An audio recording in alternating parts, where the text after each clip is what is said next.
Welcome to Cinemophile, where we bring you the best in independent, documentary, and foreign films, and we talk to the people who made them. I'm your host, Mike Caspar, and you can find out more about the program by going to cinemophilepod.com.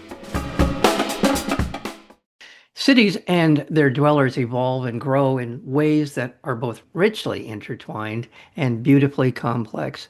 In her gentle, timeless, and quietly absorbing debut feature film, Love, Brooklyn, Racheal Abigail Holder wisely portrays such winds of change in her beloved Brooklyn through the lived-in stories of three unique Brooklynites, as imagined by screenwriter Paul Zimmerman. It's a beautiful film to look at. It's a beautiful film to spend time with. Love, Brooklyn. We're joined today by the director, Racheal Abigail Holder. Racheal, welcome to the program. Thank you so much. Thoroughly enjoyed so much of the film for a story which continues to resonate across American cities, just in terms of changing neighborhoods, gentrification. There's a lot of things that are in the ether of this film to me, but also something different in the sense of a sense of community and a sense of place.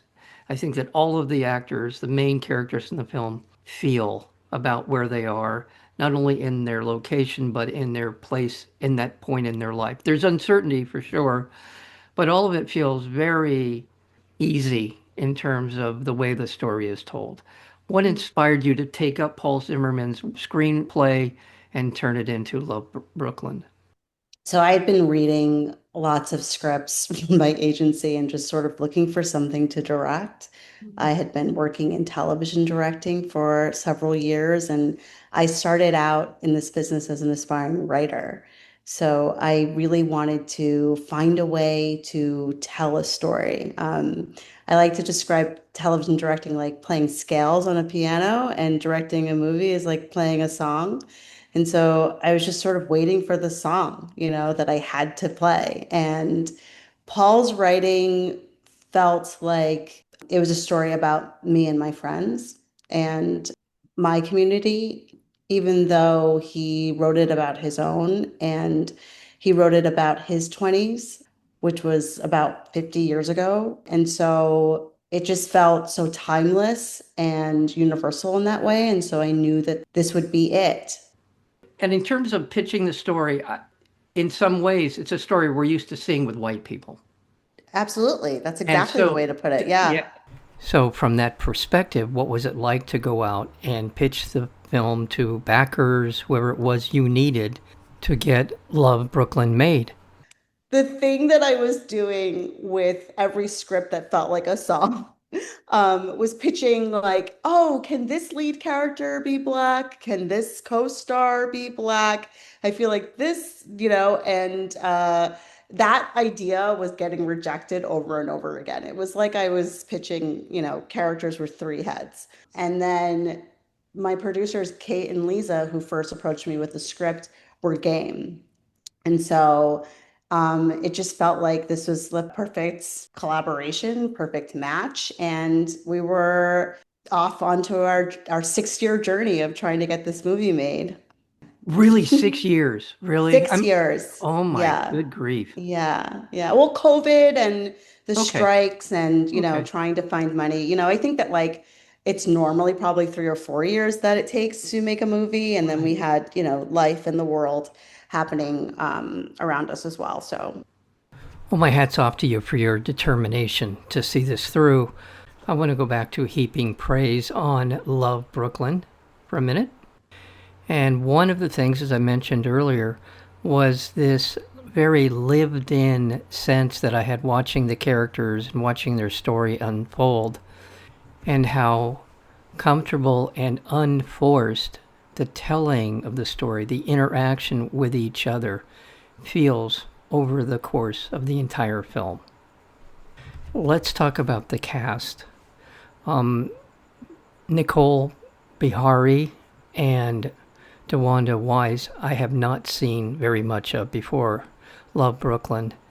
Now, André Holland, I've seen him before. But let's talk about the casting. Let's talk about their performances, because they're all terrific in the film. Thank you. I mean, they're amazing. Andre helped produce this film as well. My pitch to him, he was shooting in Paris. He was a complete stranger. We only had NYU in common, but we didn't go to school together. But luckily, he took my call. And my pitch to him was seeing him in Moonlight in that final scene in the movie where he's leaning into love is so beautiful. And we needed to see him do that in a full story and have him be lighter on his feet and funny and watch him fall in love. And he had never had an opportunity to play a character like that before.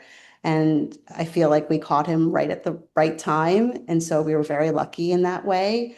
DeWanda is someone that I've known since 2006. Um, she's someone else who has never really been able to play a soft, sensitive character before. Nicole Beharie, obsessed. I've been obsessed with her. She creates stories, chapters in her eyes. Yeah. And we really wanted Nicole. I wanted Nicole so badly. And Andre has been wanting to do something with her. They're real friends in real life. So their chemistry feels very organic for that reason. But beyond that, just her talent, she's just so spectacular. And we were really lucky to have her. Yeah, it's just the actors were a real gift. They weren't afraid of my silence. Um, they were just wonderful collaborators. I just felt really at ease with their performances. It was fun watching the monitor with them. Their characters' backstories are interesting. They especially with DeWanda, her story is it pulls at all of your emotions and the way that she's able to deal with it, and they're all great. Andre, it's a hard. I mean, he's going between these two women, and with each of them, he seems so very comfortable, even though there is an element of discomfort in where the relationships are at, what they mean. But to me, I just felt like he was open to whoever he was with, allowing them the space to be able to say honest things to him about their relationship. It's a very, kind to me, it was a very fine line between him being reactive and being engaged with them. Mm, mm. And I thought he navigated that very, very well. I think that one of our main points, and speaking of like the comfort of the movie, was that like while there are crescendos in character and story, no one's a villain. Like everyone's just sort of a person who has work still to do, like all of us who are breathing. And so for me, I always felt like this story, on the page, I think through Paul's lens, it was Roger sort of going back and forth and deciding and trying to figure out who he was going to be with. But for me, it was like Roger um, was in between these two women who were deciding whether or not they wanted to be with him.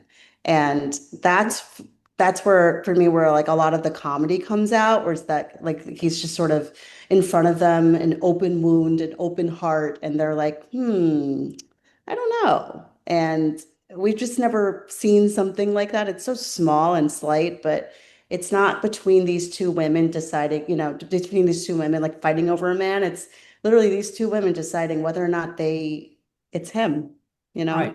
right. And they remind him of that. Yeah. Yeah, they let him know, Yeah. and yeah, and the other part of it is everyone's aware in some basic ways of what the situation is between amongst the three of them. There's no, Hmm. I mean, there are some subtle differences in perception, but they all know about each other in Hmm. ways. And again, I love particularly, well, both of them reminded him that I got to work this out. I mean, what is it? Who says that to him at the end? Says, "Oh, it's Nicole says to him, it's not always about you, right?" Hmm. And what she says to Hmm. him, Yeah. which is kind of Yeah. like, all right. Yeah. Totally. I mean, in most relationships, successful relationships, you have to do a lot of work with yourself to make sure that you're prepared to, meet your partner where they are. And I feel like they're both wise in knowing that. Exactly. I just want to remind our listeners we're speaking with Racheal Abigail Holder. She is the director of a wonderful film called Love, Brooklyn. And it is opening here in Los Angeles at the Laemmle Glendale, as well as the Laemmle Royal, also in Santa Barbara at the Riviera Theater, and in San Diego at the Digital Gym Cinema. So be looking for this terrific drama, so well acted, and I thoroughly enjoyed it, and I hope you will as well. Another thing about the film, and I want to talk about the filmmaking because camera movement, the music, the settings, all these things are just seamless in the way you did it. So if we want to do any kind of acknowledgments here, I would, if you want to talk about your cinematographer or the music is wonderful. I mean, it just kind of lays down this feeling that you have throughout the film, but your cinematography in it is just really great. Yeah, Martine is a dear friend and a dear artist friend, which is like its own separate category. It's kind of like best friends, but just like in a whole other world. He's so wonderful. I'm not a technical, or I thought I wasn't a technical director. Because I was a playwright, I sort of made up all these words for the technical language of directing. I would draw my shot lists because I didn't know how to create a shot list. But he's known me now for several years because it's had a moment. And I'm actually way more technical than I had claimed to be. And Martine's patience was just so remarkable because, cinematographers are true right brains, but they're real left brains. And so to work with like a full right brain who is making up my own language to create a shot list with the patience and kindness that he had, I mean, I feel like you can see it on the screen because he allowed for the slow way of filmmaking that I saw the rhythm of this movie being. I sort of held one of his hands behind his back in that I didn't want to move the camera unless someone was moving. I wanted to sit in spaces. It's a very talking movie, and there can be an impulse to sort of show off what we can do, especially as a first-time feature director, let our cameras have solos. But I really wanted the audience to feel like you're spending time with these characters. And so we had to just make beautiful frames and then Yeah. sit. Well, And so let me real yeah. quick. I want to inject this because Hmm. the lighting in this film is spectacular. I will Oh tell my you, God, in all yeah. the different rooms, all the different places, indoor, outdoor, whatever, but the lighting, especially in the apartments, and I just was blown away by that part of the creative process. Really well done. Yeah, I mean, Martine is a genius when it comes to lighting, like absolute genius. There was so much conversation about lighting, specifically brown skin, in all these different venues, outside, indoors. We're shooting during the summertime, but it was raining so often. But he found a way to make it light. Yeah, we just had so many conversations about light that we developed our own language about it. And it's a language that I hope to take into everything that I do next. Yeah, he's an absolute genius when it comes to light. I'm so glad that that is recognizable beyond, cinematographers themselves. I'm sure cinematographers will be delighted by his lighting technique in this. Absolutely. I mean, And yeah. yeah. I can tell you, watching a lot of movies. I mean, this is what when you watch too many movies, these are where your eyes go now. For me, I mean, I Yeah. just go Oh, to, that's great. all the different elements because it's important. They're important, Yeah. and Yeah. it's the fact that if you weren't me, you would quote unquote not notice the lighting, except that you would appreciate it. You know what I mean? On a Yes. visceral level, Yes. watching somebody who really knows what they're doing is really is a joy. It's really truly. Yeah. Yeah. He definitely knows a way to like warm a room without it feeling on purpose. And our production designer, Lily, was such a genius also, just so talented. And I created decks for every room and space that we were in, and we did a lot of location scouting. But with the shutdowns and with our small budget, we sort of had to compromise a lot and sort of regroup on the day sometimes. And Lily just would make magic out of anthills.